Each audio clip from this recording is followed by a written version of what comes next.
Assalamualaikum warahmatullahi wabarakatuh. Nama saya ialah Muhammad Amirul Haikal bin Amir Razak.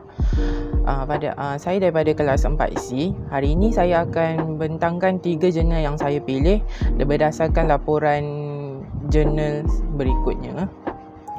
Jurnal yang saya pilih adalah gangguan seksual tempat kerja. Pendekatan Akta Kerja 1955, gangguan seksual di tempat kerja merupakan satu fenomena yang mula diiktiraf pada tahun 1999 dengan pelancaran kod amalan untuk mencegah dan membasmi gangguan seksual di tempat kerja oleh Kementerian Sumber Manusia.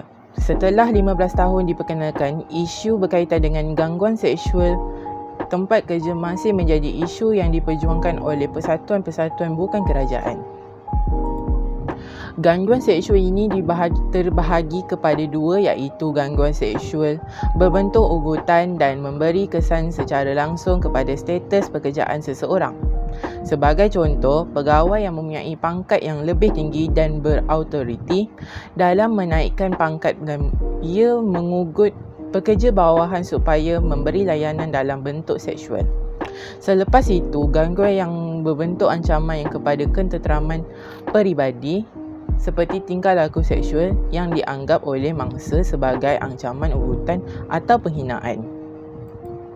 Saya akan terangkan 6 kod amalan yang menyatakan bahawa gangguan seksual di tempat kerja termasuk juga gangguan seksual. Yang pertama, majlis sosial yang berhubung dengan pekerjaan. Yang kedua, semasa menjalankan tugas di luar tempat kerja. Yang ketiga, sesi persidangan atau latihan berkaitan dengan pekerja. Yang keempat, semasa dalam perjalanan berkaitan dengan satu-satu tugasan. Yang kelima, melalui telefon. Yang keenam, melalui media elektronik. Seterusnya, kesimpulan terhadap jurnal yang saya pilih ini ialah kesimpulannya tidak dinafikan bahawa pelaksanaan undang-undang sememangnya mampu mengatasi masalah gangguan seksual. Namun apabila masalah gangguan seksual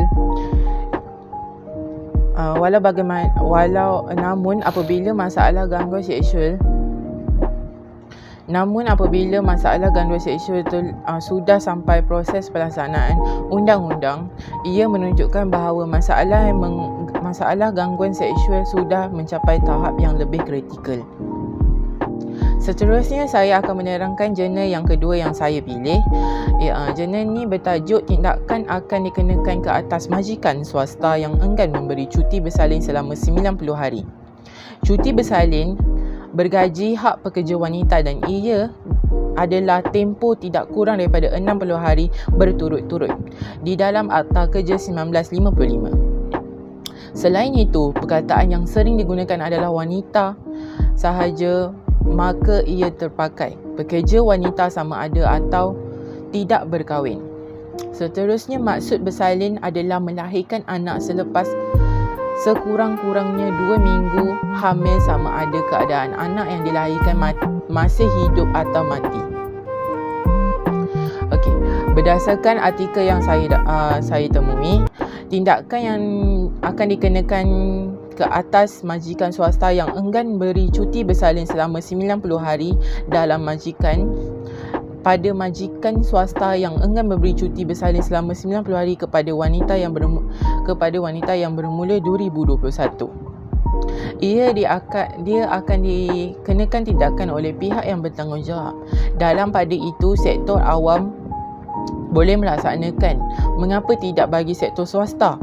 Kerana perlu sistem yang adil kepada kedua-dua pihak. Di dalam kata beliau mengatakan negara kita perlu mengikuti international standard dan mana-mana syarikat yang enggan melaksanakan.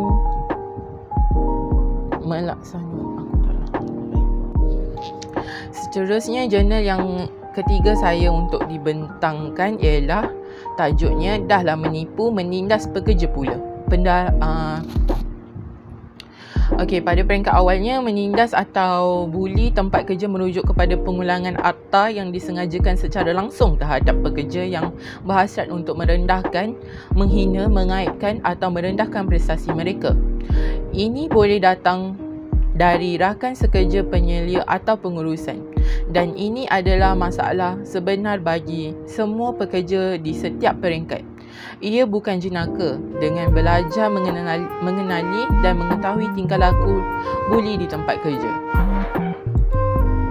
Malah majikan di dalam artikel tersebut, malah majikan tersebut telah mengerah tenaga pekerjanya melebihi 12 jam seperti yang ditetapkan dan merangkumi 8 waktu normal dan 4 waktu untuk kerja lebih masa. Apabila disoal, ada setengah pekerja didapati tidak menerima slip gaji. Ini bermaksud pekerja tersebut tidak mengetahui gaji sebenar mereka. Di sinilah jelas bahawa majikan di restoran tersebut telah melanggar Akta Kerja 1955. Pada kesimpulannya, berdasarkan artikel ini, majikan tersebut boleh dikenakan denda sebanyak RM1,000 kerana telah melanggar Akta Kerja 1955 Seksyen 60(A). Saya berharap isu penindasan boleh dicegah dan diambil tindakan oleh pihak yang bertanggungjawab bagi memastikan kebajikan atas pekerja di dalam organisasi. Jika tidak mengambil tindakan, pekerja akan merasa tidak selamat bekerja di dalam organisasi kerana terdapat penindasan dan penipuan.